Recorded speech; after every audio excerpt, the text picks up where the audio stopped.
Ya estamos de vuelta acá en un nuevo capítulo de Puente D. Me acompaña Michael y Gonzalo. Bienvenidos. Hola, José. Michael, cuéntame, ¿a qué invitado tenemos el día de hoy? Una vez más, un invitado de lujo, como ya es característico de Puente D, ¿cierto? Bueno, él es un personaje ya a esta altura bien conocido, y en el día de hoy la idea es invitarlo, fue haberlo invitado. Yo soy parte del proyecto de él, hay un poco de sesgo en mis palabras, porque yo firmé por su proyecto, y nos va a contar un poco James de lo que es el proyecto con tots. Entonces, ahí vamos a ver cómo se pronuncia, un poco complejo. Hola James, y muchas gracias por estar con nosotros. ¿Cómo están? Mucho gusto, muy agradecido por invitarme. Esto es un honor, qué entretenido. Qué bueno, James, mira, vamos al grano. Bueno, primero saber cómo estás y dónde estás en este momento. Bueno, yo estoy ahora trabajando. Me toca más ratito hacer algunos procedimientos endoscópicos en pacientes con COVID. Yo soy cirujano, pero también endoscopista. Así que hay que estar medio aislado, forrado todo. Y igual da un poco susto, ¿eh? Para que te voy a decir una cosa, uno ve que estas cosas uno anda y no, somos todos indestructibles, mentira. Igual da uno que pasó ya los 50 años, le da un poquitito de julepe, como dirían en la antigua. Sí, es complicada la cosa. De hecho, sobre todo lo que pasó con el doctor ahí en el Sotero del Río. Bueno, a mí me tocó muchos años trabajar en el Sotero y me tocó trabajar con él. De hecho, él me enseñó muchas cosas, René Sánchez. Gran y hermosa persona. Él tenía además Él es realmente un héroe. Él tenía una enfermedad cardíaca conocida y así todo, él decidió seguir atendiendo durante la pandemia. Marzo, abril, atendía sin... Y él tenía que hacer endoscopias de urgencia. Imagínate, en el Sotero del Río es un hospital, yo te diría, con la población asignada más grande de Chile casi. Claro.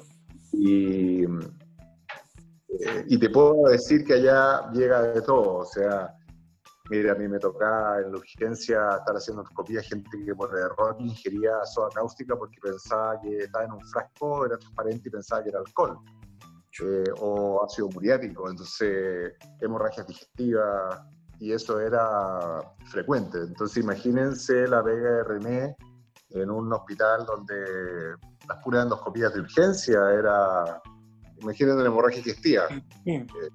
Uno cree que son cosas asépticas limpias, no son ni limpias ni asépticas, y a veces no son muy bonitas tampoco. Entonces, James, él realmente un héroe, un héroe. Él, a sabiendas, con su hay un rol social en la medicina también, pero nosotros también queremos saber cuál el lado de James Hamilton con el proyecto Con Todas o Con Todos, cómo se pronuncia, en qué consiste el proyecto que usted está planteando y hacia dónde quieren apuntar, en términos prácticos y ideológicos también.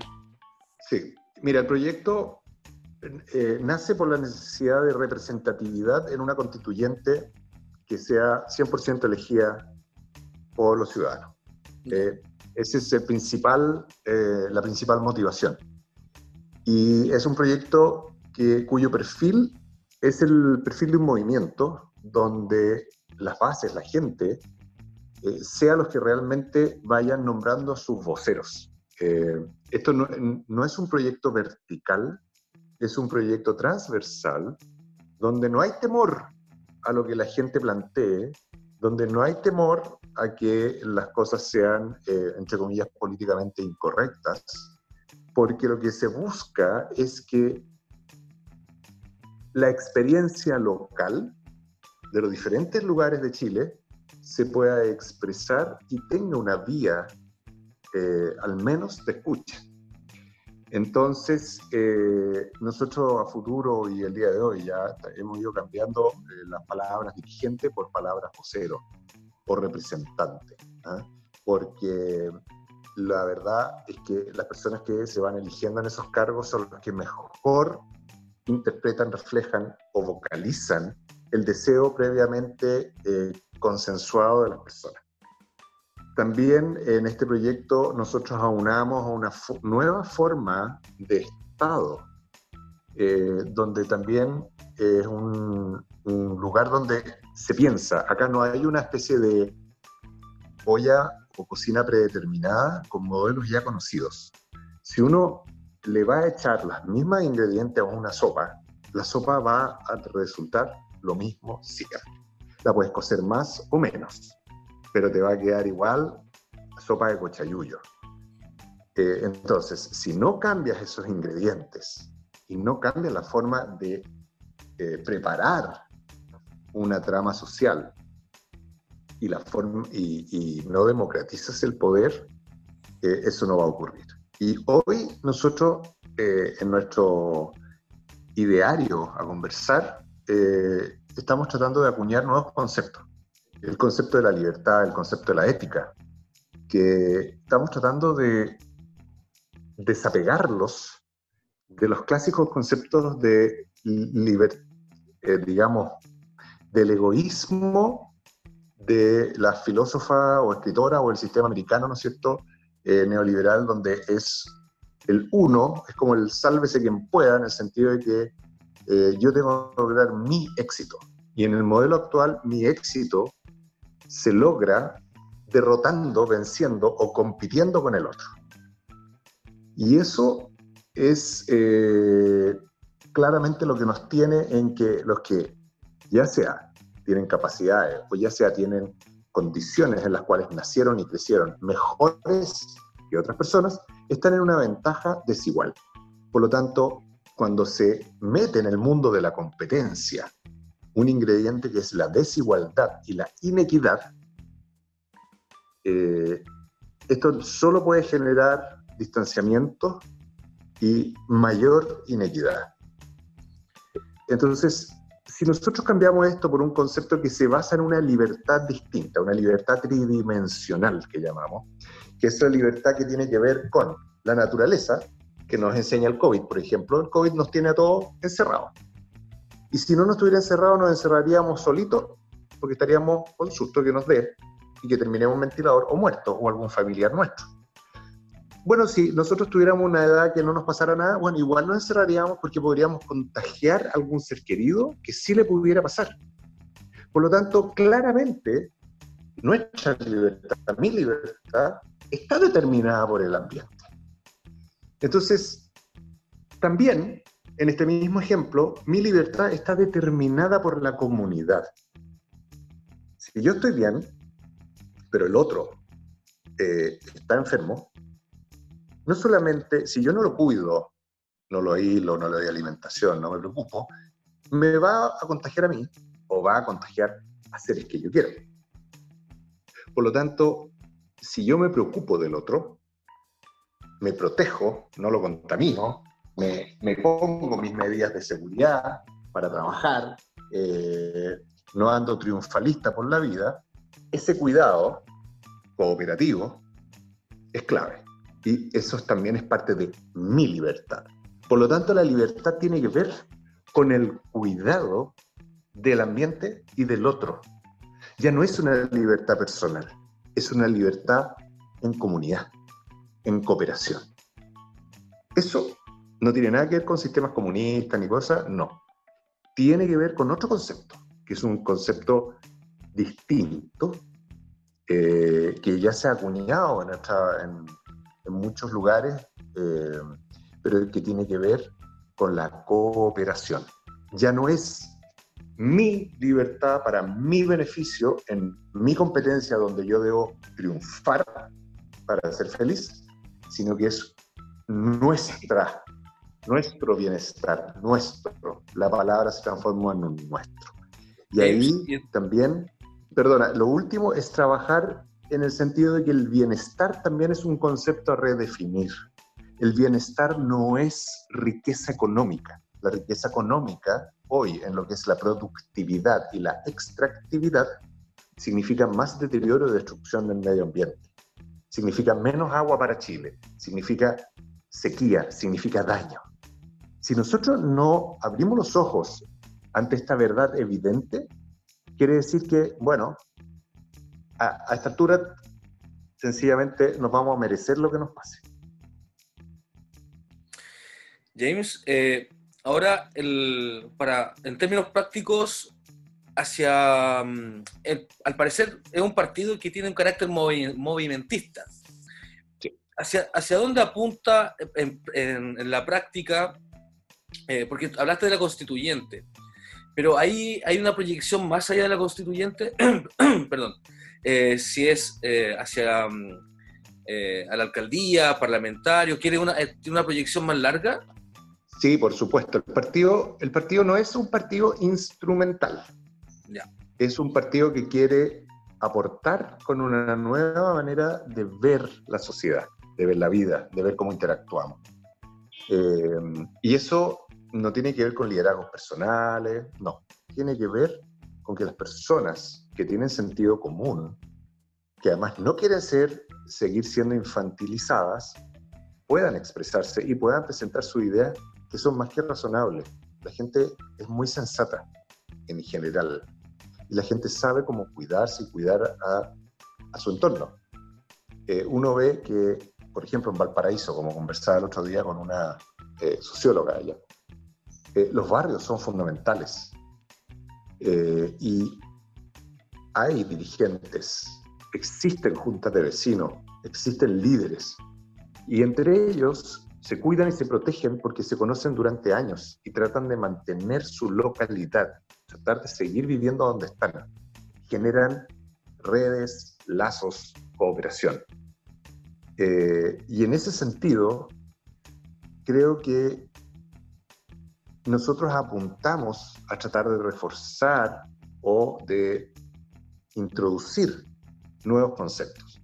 Si el día de mañana significa concejales, alcaldes, por supuesto, si eso, pero nosotros también apuntamos a que en esta constituyente se pueda generar un cambio en la estructura de este país. Por ejemplo, no necesariamente seguir un sistema presidencialista como el que tenemos, que tiene demasiado poder, que permite que se cometan demasiados errores y donde además nadie le pide cuenta a nadie. Tú tienes un presidente que en Chile no hay un mecanismo para pedirle cuenta de los errores o llamémoslo los cagazos que se pega.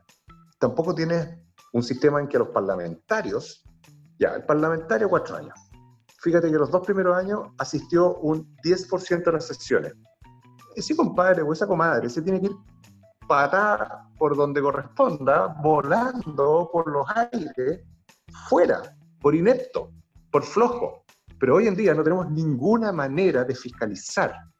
O sea, si tú en el colegio faltáis a la mitad de tus clases, o repetís o te echan, po. Entonces, ¿por qué aquí tienen que haber tratos especiales para la gente? Acá los privilegios deben ser para los más vulnerables, para los más frágiles, no para los que ya tienen todas las facilidades de la vida, ni las condiciones también económicas. Entonces, en ese sentido, nosotros pretendemos quedarnos para hacer un aporte. James, bueno, como yo les comenté, yo soy parte del proyecto. ¿Por qué? Porque, bueno, el movimiento social nace también con un lema, que no son 30 pesos, son 30 años, ¿ya? Yo, en una primera instancia de mi ideología política, me consideré de centro-izquierda, de izquierda, pero hoy día estoy muy decepcionado con la izquierda como tal, ¿ya? Me empecé a preocupar cuando me vi identificado, y José me molesta mucho por eso, me sentí identificado con un político de derecha, que es Osandón, por su forma de decir las cosas, por su idea, más allá de su ideología. Dije, bueno, acá en este sentido estoy descontento, hasta que aparece el movimiento por la dignidad. Entonces dije, chuta, esto es lo que yo necesito, y fui parte de eso, y he tenido que dar muchas explicaciones por qué pasamos a ser del Partido por la Dignidad al Partido con Todo, ¿cierto? Sin ser un agente activo el mismo, pero sin embargo me sentí identificado con esto. La pregunta apunta a lo siguiente, o sea, ¿el movimiento parte producto del estallido social o lo venían ideando de antes por este descontento generalizado que había? Parte con el estallido social.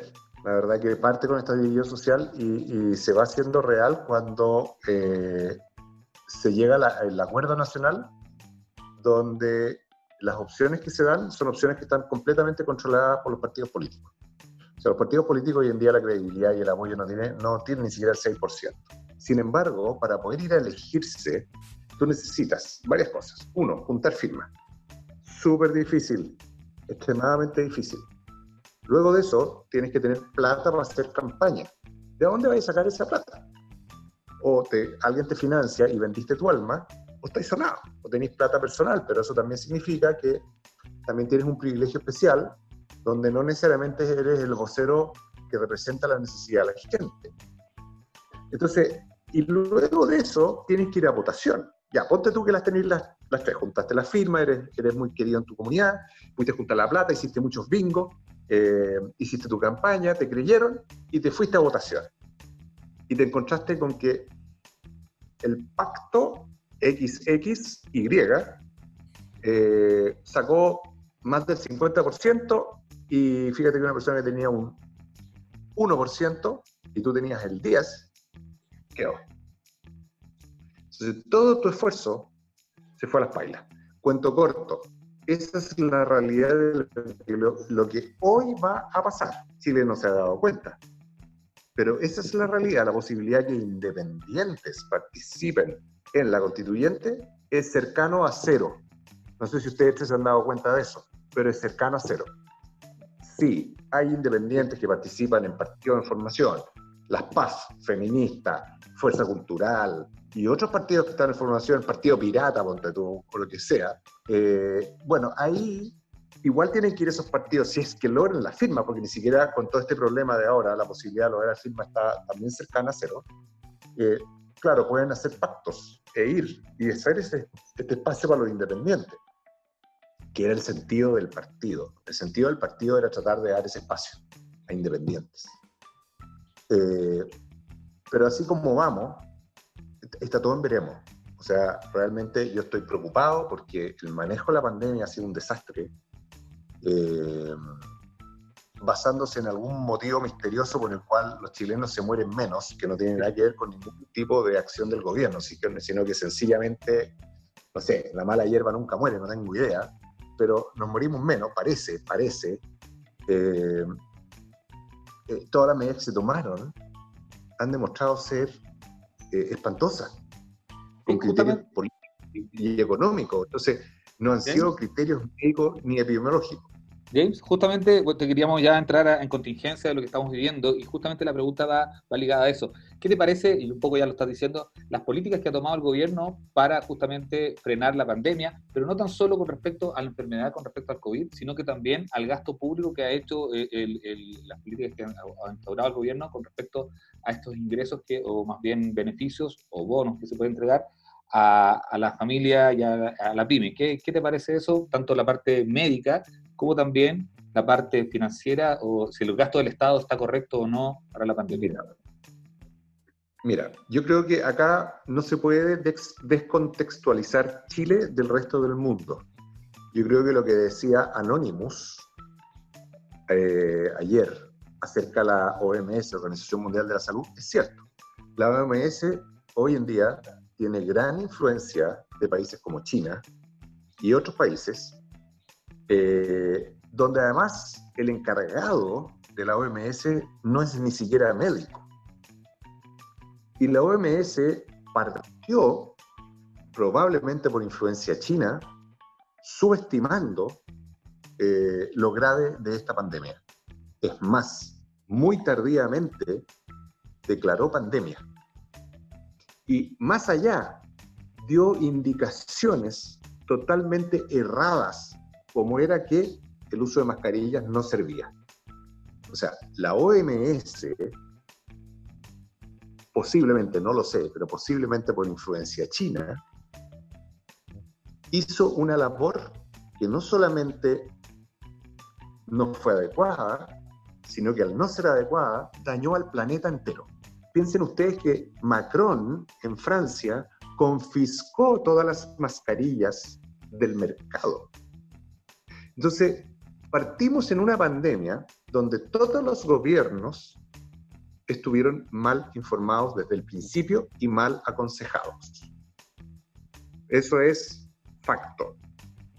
Ahora, después de eso, venía el observar qué es lo que pasaba.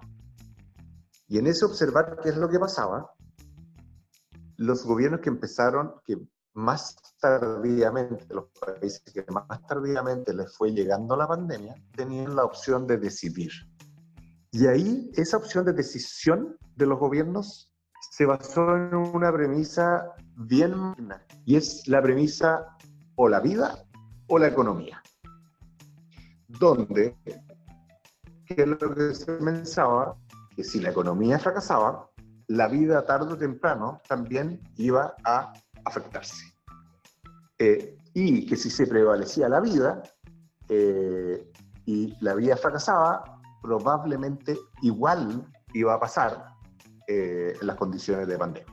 Que lo que iba a pasar es que las personas que tenían que morirse igual este año se iban a morir antes, porque se pensaba que iba a afectar solo a los viejitos. Por lo tanto, la cantidad de gente muerta durante el año iba a ser la misma, pero iba a ser antes. Lo que no consideraron es que quizás pudiera ser cierto eso, pero ocurrió y estaba ocurriendo en el mundo de manera simultánea. Y eso significaba, por el alto grado de transmisibilidad del virus, significaba que iba a saturar los servicios de salud, que fue lo que pasó. Por lo tanto, las decisiones claves tuvieron que ver con conceptos, con ideologías, con políticas y con economía. Los países que tenían clara la valoración de la vida humana a cualquier edad tomaron conductas como la de Nueva Zelanda o la de Argentina o Corea. Se tomaron en serio esto del punto de vista técnico y decidieron proteger a la población, considerando que la gente es la que hace la economía. Los países que consideraron que la gente se tenía que morir igual y que esto había que infectarse y sobrevivirían los que sobrevivían y se haría esta inmunidad de rebaño al estilo Inglaterra, Boris Johnson, se equivocaron. Han tenido la mayor cantidad de tasa de contagios y de mortalidad en el mundo. Ahora, Chile, si no fuese por la baja letalidad que hemos visto, significa la cantidad de muertos por infectados, es distinto de la mortalidad. Ojo, la letalidad parece baja, pero la mortalidad sigue siendo alta. ¿En qué sentido? En que a mí no me importa que la enfermedad mate mucho o poco. Lo que me interesa es que se mueran pocos chilenos. Pero si tenemos una tasa de contagio cada vez más alta, aunque tengamos un 1% de letalidad, ese 1% van a ser muchos chilenos. No sé si me explico. Sí. Y la tasa de contagio sí depende de dos cosas. De las acciones del gobierno y de una cosa que ha sido clave en el mundo entero, que ha sido la política comunicacional. La política comunicacional que ha sido atingente, veraz, oportuna y por lo tanto creíble, sin esas cosas de subdesarrollo mental que dicen es que no queremos asustar a la población con la... Los que no tuvieron temor a la verdad y hicieron todo este manejo comunicacional como se debe, tuvieron la adherencia de sus ciudadanos para tomar las medidas. No es solamente porque son alemanes o coreanos, es porque fueron bien informados. Y ahí la gente adhirió. Entonces, en Chile, fracaso de la política comunicacional, fracaso total de medidas que no tenían soporte en ninguna parte del mundo. Fueron medidas improvisadas. Ahora, yo no digo que sean malintencionadas. Se trató de hacer todo bien, salvar vidas y salvar la economía. Probablemente es una buena intención, pero el resultado que vemos hoy es un desastre. Entonces, finalmente, estas dos cosas que hacen generan en la población desconcierto, temor y falta de credibilidad. Y eso provoca, aparte de la incapacidad de la gente de poder hacer cuarentena, provoca el descuido. Porque la gente, si supiera que su protección es clave para la protección del otro y de su familia, nos cuidamos, aunque no tengan la plata y necesiten hacer el pololito, aunque tengan que ir a comprar todos los días su vianda a la feria que tienen, igual, desde un principio, habrían tomado medidas de protección.